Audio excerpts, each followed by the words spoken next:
we making something special։ Ու ինքս ինձ պատասխանեցի, որ այո, որտեվ տենց ոնց որ կինոյի աստվածները մեզ հետ էին, որ փոքրիկ էի ուզում էի դառնալ դիպլոմատ։ Ուզում էի գնայի սովորեի Մոսկվայում, Ինստիտուտ международных отношений։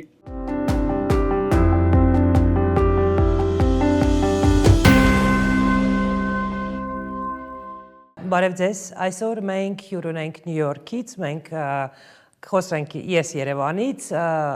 ինքը Նյու Յորքից, միջև ներկայացնելը մեր այսօրվա հյուրին, ասեմ, որ նա մի մարդ է, ով մի քանի շաբաթ առաջ ուրախացրել է հայերի մեծ մասին, որտեվ բոլորը ոգևորված են, որ Օսկար են ստացել նաև հայերը, ովքեր մասնակցել են Անորա ֆիլմում, Շոն Բեյքերի Անորա ֆիլմում։ Եվ այսպես այսօրվա մեր հյուրը Կարեն Կարագոլյանն է։ Ողջույն Կարեն։ Բարև ձեզ։ Ինչպե՞ս եք։ Շատ լավ, դուք ինչպե՞ս եք։ Շնորհակալություն։ Ձեզ մոտ կեսօր է։ Ինչով եք զբաղվում սովորաբար կեսօրին Նյու Յորքում։ Աշխատում եմ։ Աշխատում եք։ Կարեն, տեսեք, երբ մենք իմացանք, որ Անորան Օսկար է ստացել, մեծ ոգևորություն էր նաև այն պատճառով, որ Անորա ֆիլմում կա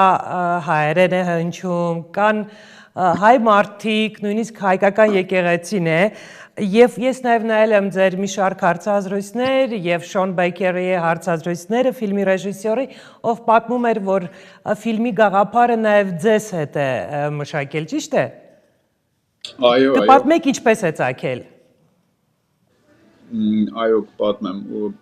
2009 թվականին մենք վերջացրեցինք մեր ֆիլմը, որը կոչվում էր Prince of Broadway։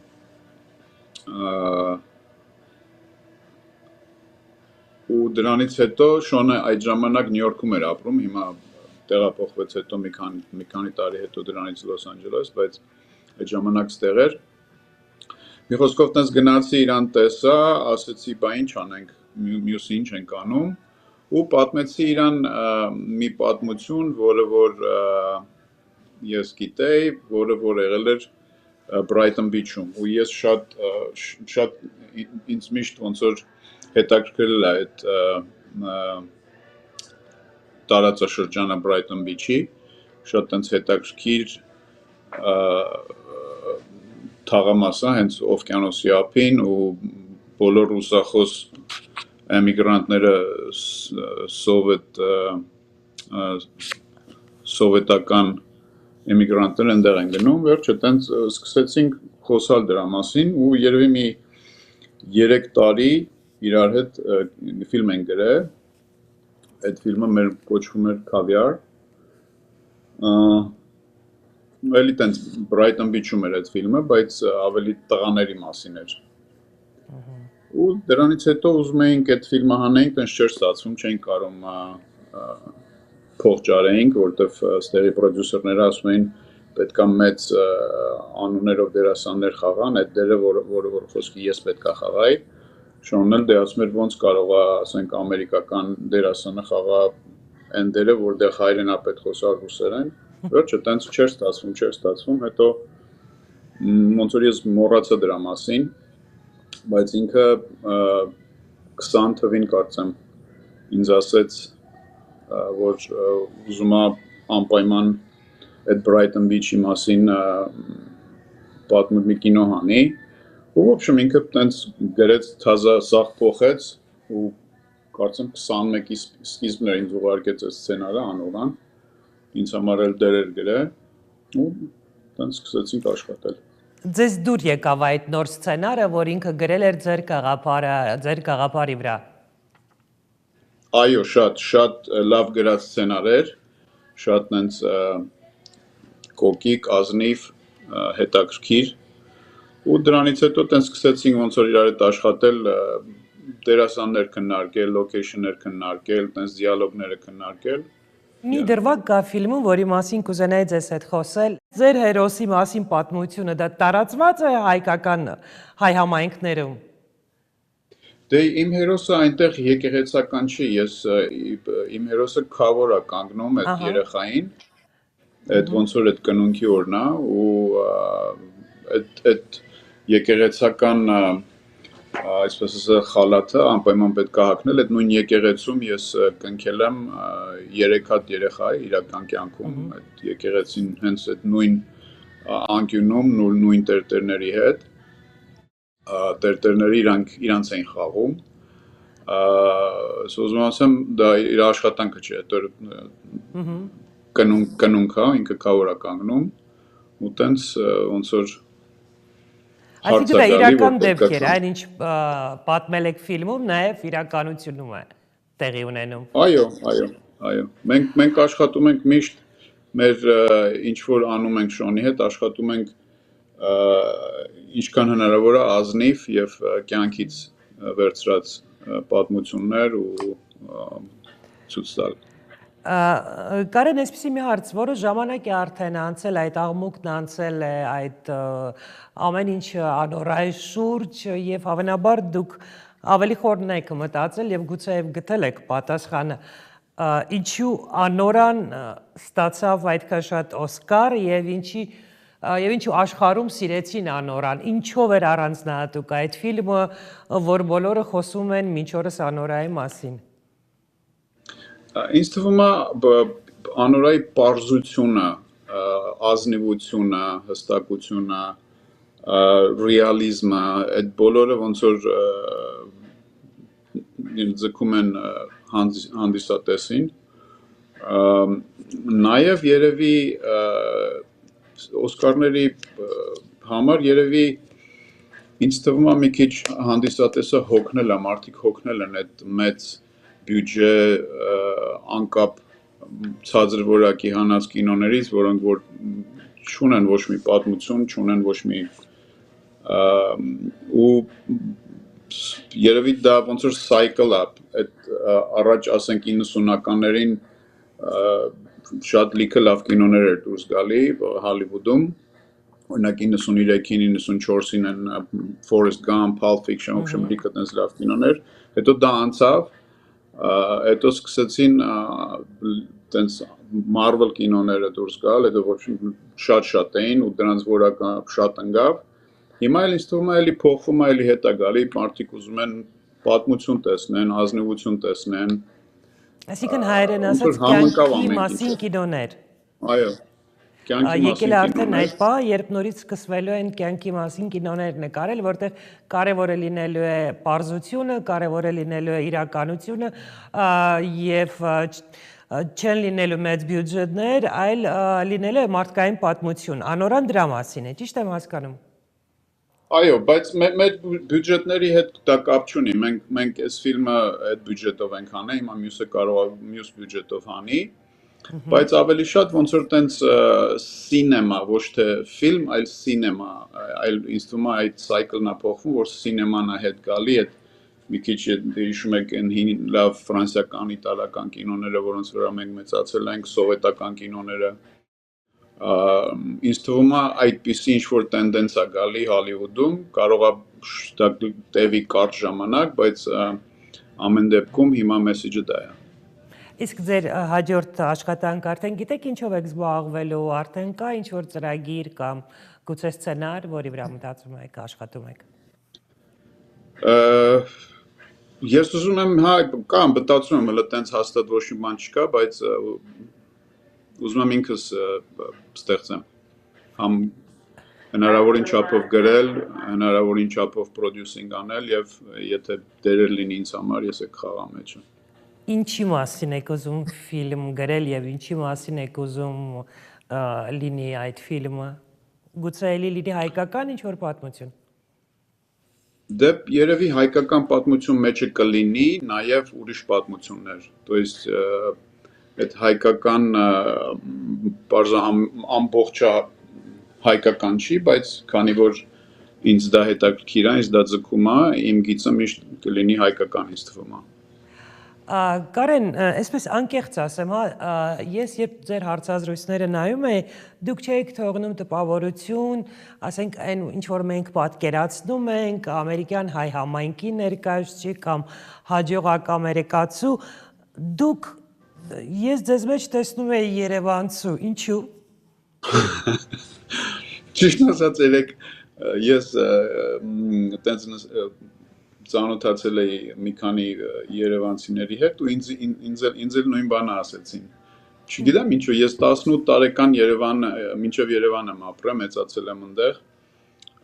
հետո բանակ եմ գնացել, տենց բանակից հետո եկել եմ Նյու Յորք, ու արդեն 35 տարի Նյու Յորքում եմ ապրում։ Չեմ ոնց Իսկ դու պատասխանեմ։ ես նույնիսկ ասեմ, եկեք Կարեն ջան, նստենք մի սիրած ֆիլմ նայենք հին ֆիլմերից, դուք ինձ հետ միասին մի հին սովետական ֆիլմ կմիացնենք, այսպես Մեծ հաճույքով։ Որ ֆիլմերն եք սիրում։ Դե իմ համար Միմինոն ոնց որ համար մեկն է, դե լիքը լավ կինոներ կա, Մոսկվա слезам не верит, դե որն էր լավը, Служебный роман, տենց в общем կարելի է լիքը հիշել։ Պաստորը այդ հարազատ զգացումը, որ ունեի, որ ես հարազատ ինչ-որ մի մարդու եմ նայում լև լսում, իրականություն է։ Շատ հաճելի է։ Կարեն ջան, եւ այսպեսի մի հարց, ձեր հաջողությունը ինչով է պայմանավորված։ Դուք ասում եք, որ նաեւ Շոն Բեյքերի հետ է կապված, որ դուք երկար ժամանակ է միմյանց հետ շփվում եք, ընկերություն եք անում, բայց նաեւ կա երևի ինչ-որ մի սկզբունք, որը որ ձեզ թույլ է տվել հասնել իսկական հաջողության, որտեղ այն կարգավիճակը, որ այսօր դուք ունեք, հավանաբար մի կարգավիճակ է, որի մասին երազում են շատեր են, նաև նրանք, ովքեր գալիս են Ամերիկա, American Dream այդ ասածի հետևից։ Կարող եք պատմել, ինչով եք դուք անցել եւ ինչ սկզբունք եք օգտագործել, որ հաջողության եք հասել, թե պատահականություն է։ Դե ես անցել եմ ամեն նրանով, որով որ էմիգրանտները անցնում են, ես որ եկա այստեղ $200 ունեի, թե $300 ու նու բարձր դժվարություններ եղել են, բայց երևի աշխատանքով, ես միշտ աշխատել եմ ինքս իմ վրա աշխատել, հնարավորինս չափով ուսում ձեռք բերել, որը իհարկե ցավոք չստացվեց ոչ Երևանում, ոչ էլ ստեղ։ Դուք երևի միակ օսկարակիր մարդն եք, որ ասում է ցավոք ուսումը չստացվեց։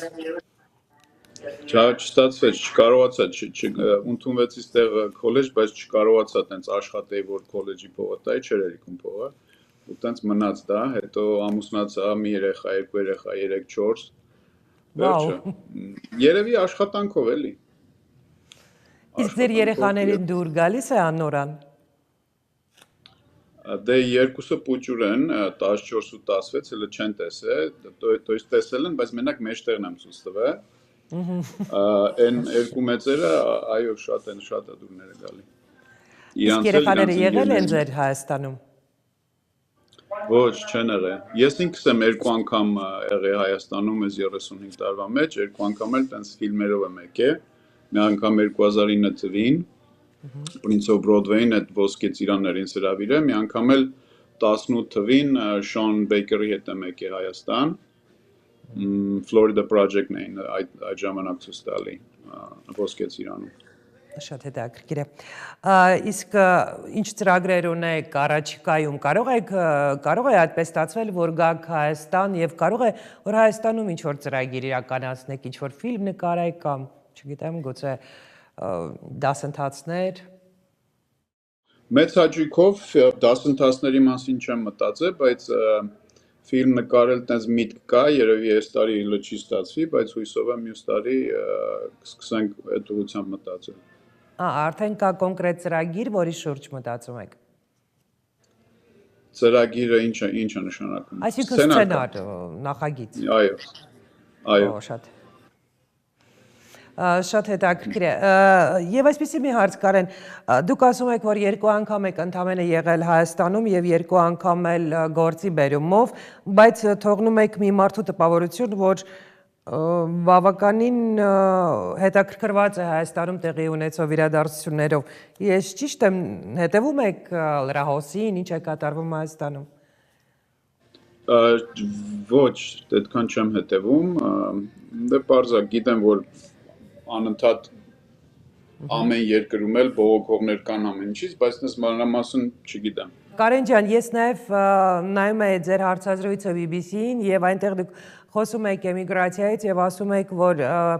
ավելի ճիշտ է որ մարդը մնա եւ ապրի իր հայրենիքում։ Ինչու՞։ Այ հետաքրքիր է, ինչպես եք դուք դա բացատրում մի մարդ, որ հասել է լուրջ հաջողությունների Միացյալ Նահանգներում։ Դե ես գտնում եմ, որ մարդիկ երջանիկ են լինում այն ժամանակ, որ ապրում են այնտեղ, որտեղ որ ծնվում են, մեծանում են, ուսում են ստանում, ունեն մոտիկ բարեկամներ, ծնողներ, ընկերներ, էմիգրացիայի դեպքում դա ամեն ինչ փոխվում է, մեկի մոտ ավելի լավ է ստացվում, մյուսի մոտ ավելի վատ, բայց ես գտնում եմ, որ ավելի ճիշտ է, դա չի վերաբերվում մենակ հայերին, բոլոր աշխարհի բոլոր տեղերում ավելի ճիշտ կլինի, որ մարդիկ կարողանան երկիրը այնպես հարմարություններ ստեղծի, որ մարդիկ կարողանան ապրեն այնտեղ, որտեղ որ ծնվել են։ Երբ փոքրիկ եք, ինչի մասին եք երազում, գուցե երազում եք, չգիտեմ, քիմիկոս դառնալ, ինչի մասին եք երազում, որտեղ դուք հաճախ եք խոսում ուսման մասին։ Որ փոքրիկ էի ուզում էի դառնալ դիպլոմատ։ Ուզում էի գնալ սովորեի Մոսկվայում, Ինստիտուտ միջնորодных отношений, բայց հետո որ ես արդեն 10-րդ դասարան ավարտում էի, այդ ժամանակ ամեն ինչ սկսեց փոխվել, անընդհատ ինչ-որ քննությունները ստեղ էին փոխվում, ընդեղ էին փոխվում, վերջից ծնողներս ասեցին պետքա ընդունվել բժշկական ինստիտուտ։ Դե այն ժամանակ ծնողները ինչ ասում էին, ընդ էլ մենք անում էինք, սկսեցինք պարապել այդ առարկաները, որոնք որ բժշկականում էին, հետո մինչև այդ մի տարին անցավ, քննության վաղ ասեցին բժշկականի քննությունները փոխվեցին։ Հիմա ես պարապել էի, կարծեմ բիոլոգիա, մաթեմատիկա, մեկ էլ լեզու ինչ-որ սենց։ Բա որ ինստիտուտը կարա այս 3-ը որտեղ է, ասեցին մի հատ ֆակուլտետ կա սելխոզում, կոչվում է էկոնոմիկա и организация сельского хозяйства։ Դե վերջը ընդունվեցի դրա պատճառով։ Հետո էլի ամեն ինչ փոխվեց, վերջը տենց։ Բայց տեսնում եք, վերջի ոչ չստացվեց։ Երազում եք Գիմոյի մասին եւ հայտնվեցիք Հոլիվուդում, այն էլ Օսկար ստացաք։ Իսկ ամենաձեր այ որ հասկացաք, որ դուք իսկապես մասնագիտական ոլորտում հասել եք առավելագույնին, այն հաջողության, որի մասին բոլորն են երազում, ինչ էիք զգում այդ պահին, արդյոք հասկանում եք, որ ահա, այս պահն է, ինչի մասին ես երազել եմ եւ ինչ զգացմունք ունեիք։ Եվ ինչի հետ կարող եք դա համեմատել։ Ես տենց բաների մասին չեմ երազել, մենք չենք մտածում այդ ժամանակ աշխատելու ժամանակ, կինո նկարելու ժամանակ, ինչ որ կարող է Օսկար ստանանք կամ չստանանք, դա ոնց որ գալիս է որպես բոնուս վերջում, բայց աշխատանքի ժամանակ մենք աշխատում ենք աշխատել եւ մոտենալ աշխատանքին մաքսիմալ effort-ով։ Ես կարող եմ ասել, որ մենք կինոն նկարահանում ենք, երևի 10-15 օր արդեն նկարահանում ենք, ես մի մոմենտ ես նստեցի ու մտածեցի ինչ ես կարծում, դե մեկ անգլերեն եմ մտածում, որտեղ այդ ժամանակը դրա ամեն ինչ անգլերեն էր, ասի are we making something special, ու ինքս ինձ պատասխանեցի, որ այո, որտեղ տենց ոնց որ կինոյի աստվածները մեզ հետ էին, այդ ամեն ինչը ստացվում էր նենց ոնց որ մենք ուզում էինք, համ դերասանները, համ լոքեյշնները, համ շոնի աշխատանքը, իր մոտեցումը, որ ամեն օր գալիս էր, ուզում էր որ ավելի լավանա այդ օրվա ինչ որ հանելիքը կամ նկարելիքը։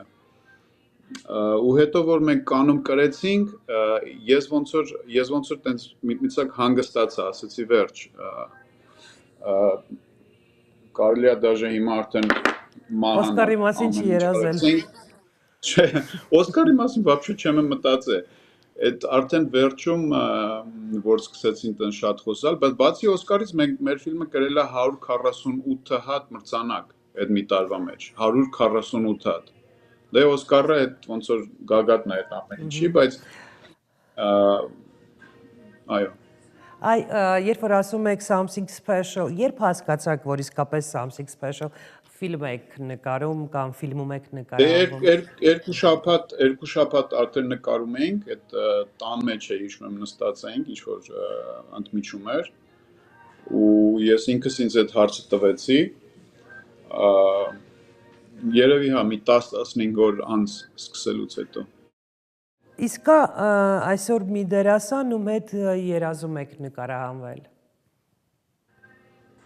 Ասեք ում հետ կուզենայիք աշխատել։ Չեմ մտածում այդքան տենց բաների մասին, բայց օրինակ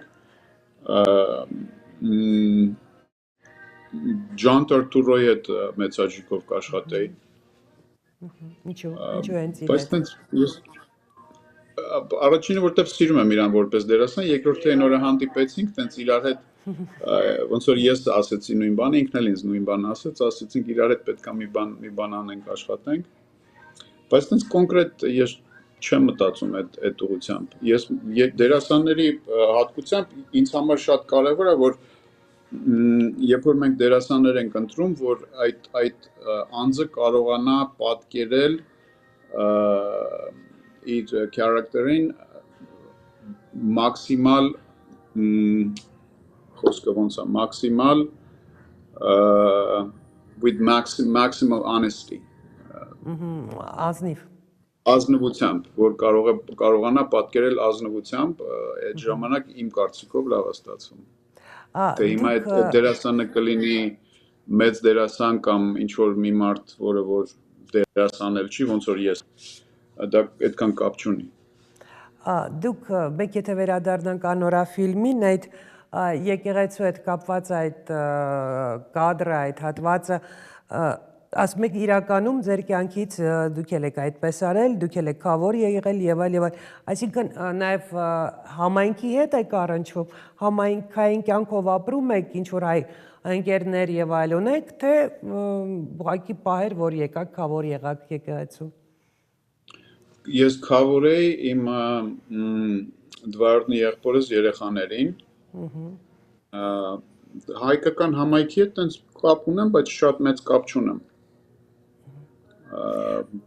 Շատ մեծ շփում չունեմ ես Նյու Յորքում, որտեվ առաջինը հայերն են քիչ, ավելի շատ ես Լոս Անջելեսում ունեմ ընկերներ, cousin-ներ, բարեկամներ։ Երբ որ ուզում եմ ոնց որ Լոս Անջելեսը իմ Երևանն է, գնում եմ այնտեղ այդ էներգետիկան այնտեղ եմ ստանում, այստեղ չկա։ Ու ինձ մոտ չկա։ Իսկ ինչ որ մի գործ, վեբ, համաշխարհային գրականությունից գուցի կամ ժամանակակից, որի մասին կուզենայիք ֆիլմ նկարահանել։ Չեմ մտածել այդ ուղղությամբ։ Հələ որ ուզում եմ նկարահանեմ այն պատմությունները, որոնք որ ես ոնց որ կյանքում տեսել եմ, առնչվել եմ ու տեսնում եմ ամեն օր։ Երբ որ դրա մեջով անցնեմ, եթե կարողանամ անցնեմ, եթե կարողանամ անցնեմ հաջողակ, այդ ժամանակ ինձ թվում է ես կունենամ ուժ մտածել նրա մասին, որոնք որ դուք եք ասում, հիմա չունեմ։ Այսինքն ձեր նոր ֆիլմը, որի վրա այսօր աշխատում եք, նաև իրական պատմություն, նույնպես իրականության պատմություն է լինելու եւ ինչպես ընդունված է ասել, կյանքի մասին ֆիլմ է լինելու։ Դե այդ պատմությունները, որ ես հիմա իմ գլխի մեջ է, այո, բոլորը կյանքից են։ Շատ հետաքրքիր է, իսկ ձեր երեխաները, ինչի մասին են երազում ձեր երեխաները եւ արդյոք նրանք էլ են երազում Հոլիվուդի մասին, թե այլ մասնագիտություններ են ընտրել։ Ոչ, իմ երեխաները Հոլիվուդի մասին չեն երազում, ընդհանրապես, երեխաները երազում են ստանալ լավ ուսում։ Դա երևի ձեզանից է գալիս, լավ կրթությունը մնացել է ձեզ մոտ չիրականացված երազանք եւ դուք ուզում եք որ ձեր երեխաները դա ունենան, ճիշտ եմ հասկանում։ Դե պարզ է ինձանից էլ է գալի, բայց պետքա ավելի շատ իրանցից գա, որտեղ ինչքան էլ ես ուզեմ, իրանք որ չուզենան, դա չի իրականանա, բայց երեխաներս ուզում են, ձգտում են շատ։ Այդպես խելոք լավ սովորող երեխաներ են։ Շնորհակալություն Կարեն ջան, որ համաձայնեցիք այսօր պատասխանել մեր հարցերին եւ ես իսկապես երևի շատ հայերի ցանկությունը կհայտնեմ։ Ես իսկապես ուզում եմ, որ դուք այցելեք Հայաստան, այցելեք Երևան եւ նաեւ մեծ ինչ-որ նախագիծ իրականացնեք Երևանում։ Ես էլ եմ ուզում, հույսով եմ այդ օրը կգա։ Շնորհակալություն, հիշեցնեմ, մենք այսօր խոսում էինք, մենք այսօր զրուցում էինք Կարեն Կարագուլյանի հետ, Անորայի դերասանի։